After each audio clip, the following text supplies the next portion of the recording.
Oi, gente, graça e paz a todos. Cada dia uma reflexão diferente, cada dia uma visão diferente, né? Ontem foi espetacular, né? Ontem, a visão de ontem foi espetacular para gente.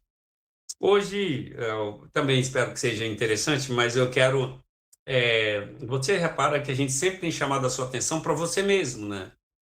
Para você, para a sua vida, para como você está se enxergando na vida, para como você está se enxergando no mundo, para como que você está vendo as coisas no mundo. A gente tem sempre chamado a sua atenção para essa realidade. Creio que você já notou isso. A ideia aqui é a seguinte: Deus vai abençoar você. Mas quando você ajuda, muito ajuda quem não atrapalha, já dizia o ditado. Então não ajuda, não atrapalhe Deus a te ajudar tomando boas decisões, entendendo melhor as coisas. É nesse lugar. Mas hoje a nossa reflexão vai chamar você para pensar dentro de um outro lugar, dentro de uma outra realidade.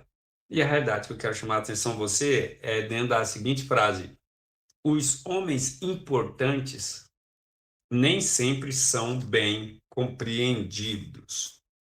Os homens importantes nem sempre são bem compreendidos.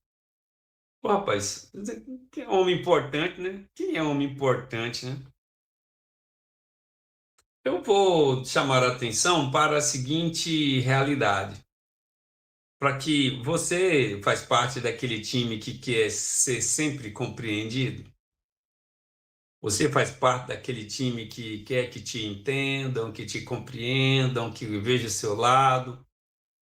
Você ainda é daquela parte de aluno do ensino médio, primeiro ano, segundo ano, terceiro ano, que não faz nada, fica o tempo todo ali só panguando, arrumando as namoradas, rindo, brincando, pulando, não faz uma prova, não faz um trabalho, não vai não faz não dá um caderno, não tem nada, mas no final ele chega e fala: "Ô, professor, você tem que entender meu lado, né? Porque eu tenho isso, eu tenho aquilo lá."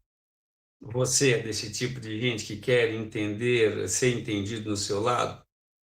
Agora vamos pensar na possibilidade seguinte: você já parou para pensar no lado do outro? Vamos pensar, por exemplo, você é funcionário e você está pensando no seu lado, você quer receber, não é isso? Você quer o seu salário, você quer o que você acha que merece, e etc. E tá tudo certo. E tá tudo bem, não tem problema não. Mas você já parou para pensar pro lado do patrão, se ele é dono de uma lojinha ali, de uma barraquinha ali, né? E aí ele tendo que se virar para arrumar o dinheiro para pagar você, né? Aí você vai dizer: ele que se vire. Já reparou que normalmente, a gente não pensa dentro do ponto de vista do outro? Isso é uma coisa que Jesus Cristo nos ensinou.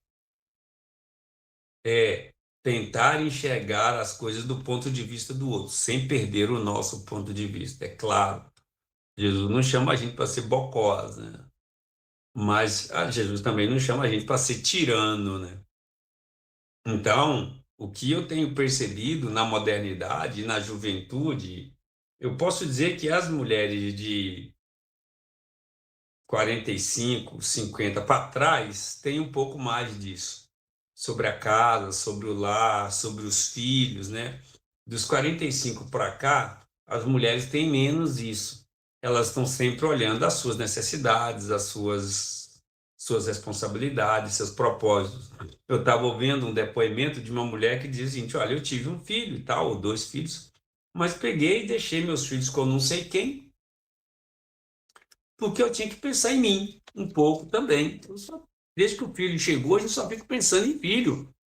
E eu parei de pensar em mim. E eu vi que eu estava acabando, não é? Então, eu tenho que pensar na minha carreira, eu tenho que pensar na minha vida profissional, eu tenho que pensar na minha vida financeira. Eu não saía mais, não estava saindo mais, não divertia mais.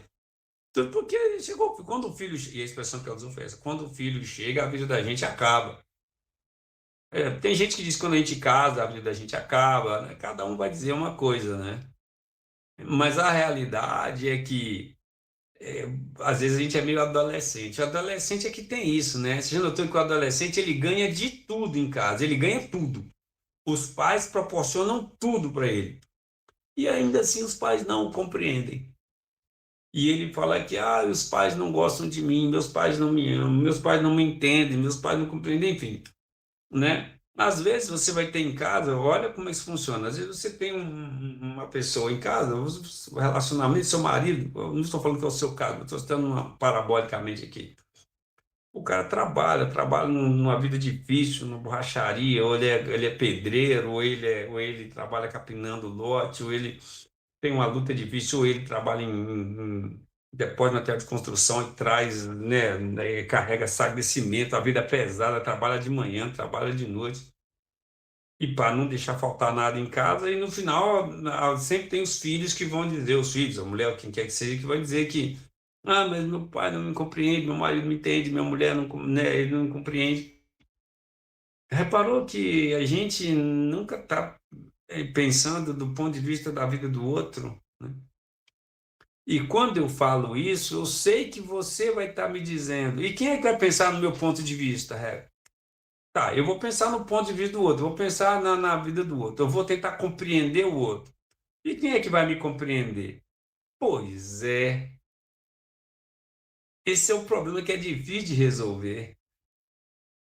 Aí você vai encontrar pessoas que são meio iludidas, os iludidos vão dizer para você, se os emocionados vão dizer para você, não, aí você tem que conversar, entrar num acordo. Olha, eu vou te dizer, viu? Se acordo resolvesse, nós não tínhamos a quantidade de desavenças que a gente tem aí, se diálogo resolvesse. Sabe por quê? Porque ninguém. Você já viu alguém entrando num diálogo querendo mudar de ideia? Você já encontrou alguém assim que eu nunca encontrei? A pessoa que diz, não, eu vou lá num diálogo, mas se a pessoa conversar e for diferente, eu mudo a minha ideia, eu vou mudar com essa pessoa. Todo mundo que vai para um diálogo, a primeira expectativa dela é eu vou mudar a opinião do outro. Vou fazer o outro entender o que eu penso. E o outro que está vindo também está com a mesma ideia. Volta a briga de novo. Como é que resolve esse problema? Pois é, a palavra de Deus tem instruções para isso. A palavra de Deus diz, aí você tem que entender que é para isso é que existe hierarquia. O patrão tem uma ideia, o empregado tem outra, e eles vão ficar discutindo ali até amanhã de manhã. Então, qual que é a hierarquia? Os pais dentro de casa. Por isso que a minha mãe, por isso que ser pai e mãe hoje é mais difícil. Na época da minha mãe era mais fácil.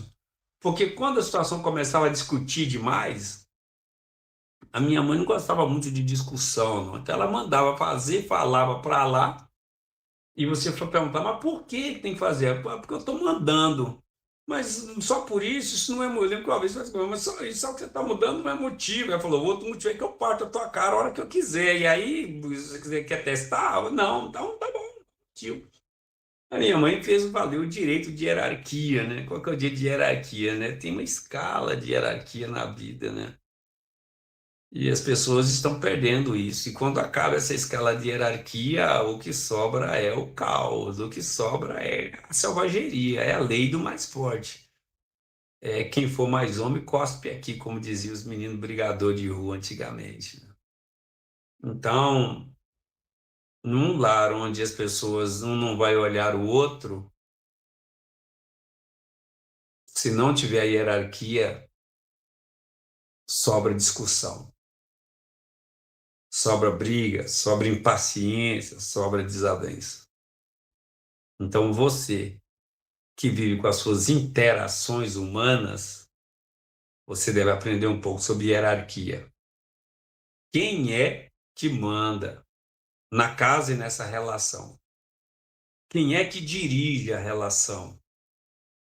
Quem é que conduz a relação? Quem é que recebe o cuidado da relação? Com quem é que começa o processo de enxergar do ponto de vista do outro? Quando você fizer isso, entender isso, se você estiver com alguém que compreende isso, fica mais fácil a vida. Se você estiver num ambiente em que as pessoas não compreendem isso, aí é cansativo, aí é cansaço, aí tem que se preparar para tudo virar discussão, tudo virar debate, tudo virar porquê, tudo virar que aí no final ainda vai ter beijo para cá, beijo para lá, e não beijos para cá e beijos para lá. Hierarquia é o primeiro princípio para a ordem. Pensemos nisso. Salmo 67:1 diz: Seja Deus gracioso e nos abençoe. Eu quero terminar falando isso. Que Deus seja realmente gracioso para conosco. Que Ele derrame a sua graça bondosa, curadora, restauradora, perdoadora, ajudadora, a sua graça gostosa sobre nós. Eu quero que Deus derrame a graça dele sobre a sua vida, que Ele seja gracioso com você, que Ele te ajude. Eu quero mesmo que Deus te ajude. Mas quero que você não atrapalhe Deus. Então pare de atrapalhar Deus e deixa Ele te ajudar. Comece a compreender as coisas, comece a meditar, comece a aprender, comece a entender o que é hierarquia, comece a entender do ponto de vista da vida do outro. Você vai ser alguém da paz. Eu quero mesmo que Deus derrame a graça dele sobre você. Receba então. Vamos orar. Senhor, seja gracioso para conosco. Derrama a tua graça e a tua luz sobre nós. Ontem nós vemos que o Senhor é bendito porque não rejeita a nossa oração. Então, que o Senhor possa nos abençoar, cuidar de nós, ajudar, nos sustentar, nos amparar, nos guiar-nos, ó Deus. Ensina-nos. Nós temos tudo para viver bem. Nós temos tudo para acertar o passo, acertar o caminho. Temos tudo para viver em paz, além da saúde que o Senhor nos tem dado. Temos orientação, ensino, temos a tua palavra, temos o teu Espírito Santo, temos irmãos, temos amigos, temos pessoas que nos orientam, temos exemplos, temos tudo está prontinho. Então ajuda-nos a não estragar tudo, Senhor, a fazer as coisas conforme as coisas demandam. Derrama a tua graça sobre nós, aqueles que estão chateados, angustiados, deprimidos, aqueles que só ficam deitados, não estão sem vontade. Derrama a tua graça sobre eles, a tua paz e a tua cura, em nome de Jesus. Amém. Pai nosso que está no céu, santificado seja o teu nome. Venha o teu reino, seja feita a tua vontade, assim na terra como no céu. O pão nosso de cada dia dá-nos hoje, perdoa as nossas dívidas, assim como nós perdoamos os nossos devedores. E não nos deixes cair em tentação, mas livra-nos do mal, pois teu é o reino, o poder e a glória para sempre. Amém. Deus te abençoe, Deus te sustente. Hierarquia é a base da ordem. Te vejo amanhã, graças e paz.